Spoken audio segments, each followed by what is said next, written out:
ధనియాలు, చెక్క, లవంగాలు అన్నీ వేయించుకుందామండి. ఇవాళ కోడిగుడ్లు, ఎండు చేపల కర్రీ.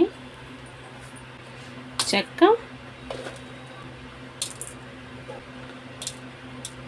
4-5 లవంగాలు, యాలుక్కాయ ఒకటి, చెక్క మళ్ళీ 2 వేసాను. ఒక చిన్న మరాఠీ మొగ్గేద్దాం. ఇవైతే గసగసాలండి. ఇవి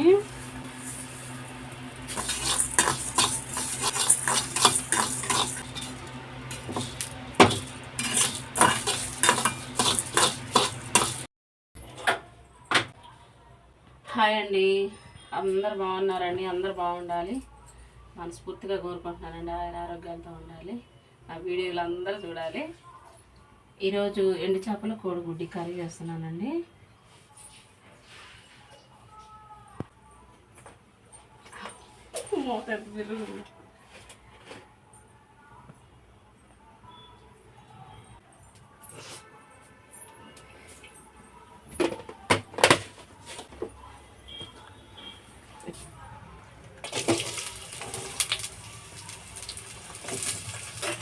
ఓ మమ్మీ, సరే పచ్చికాయలు,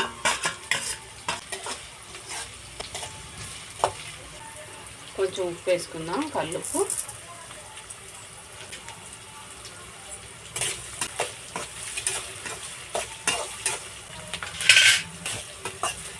వేరే అమ్మాయి మంగళగిరి నుంచి పెట్టిందండి ఎండి చేపలు కోడిగుడ్డు కర్రీ చేయక్క, అది చేసే విధానం చూపియక్క అని పెట్టిందండి. గుంటూరు జిల్లా మంగళగిరి నుంచి. అందుకని ఈరోజు చేస్తున్నానండి.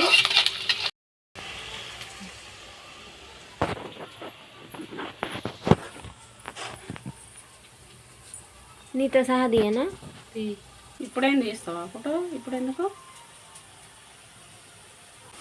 ఇవైతే టమాటా అండి, నేను ఉడకబెట్టి పెట్టుకున్నాను.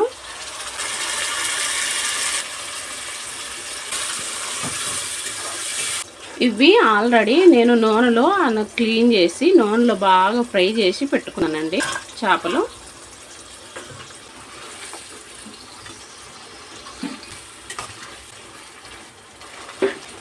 పసుపు వేసుకుందామండి, కొంచెం గరం మసాలా వేసుకుందామండి,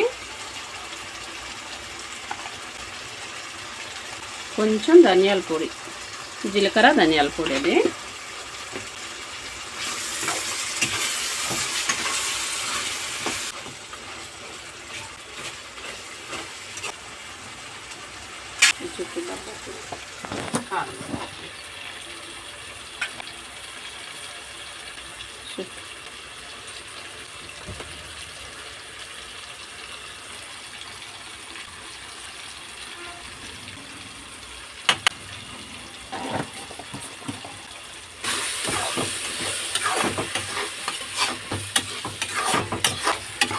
ఇందాక కొంచెం వేసానండి ఉప్పు, సాల్దని నా డౌట్, కొంచెం వేసుకుందామండి.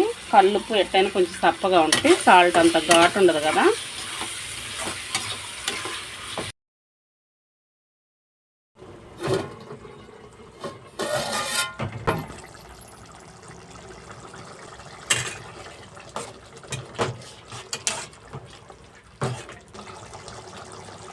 మనం ఇందాక గసగసాలు, ధనియాలు, చెక్క, లవంగా, యాలుక్కాయ, ఎల్లిపాయ అన్నీ, అల్లము అన్నీ కలిపి నూరుకున్నాం కదండి. ఇదిగో మసాలా.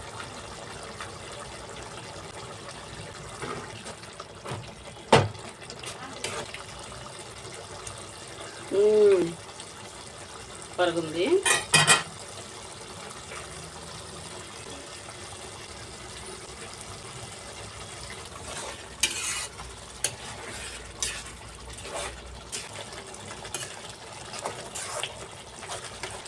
ఒక 5 నిమిషాలు మూత పెట్టుకుందామండి, రెడీ అయితే.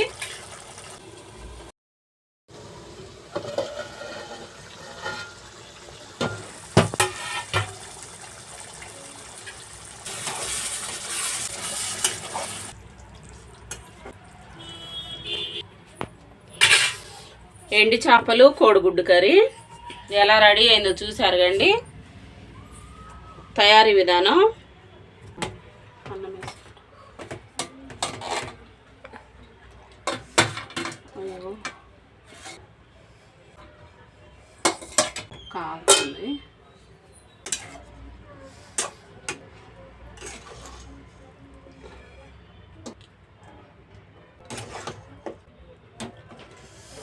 అబ్బో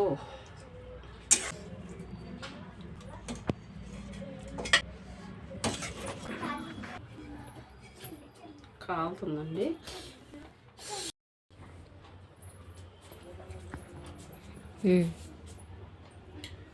ఎంత బాగుందో చూడండి, అసలు మామూలుగా లేదండి. ఎండి చేపల కోడిగుడ్డు కర్రీ.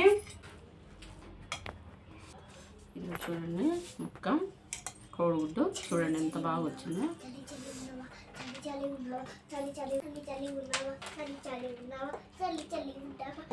బాగుంది అసలు టేస్ట్. ఇలా ముద్దకు ఒక ముక్క పెట్టుకొని తినాలి.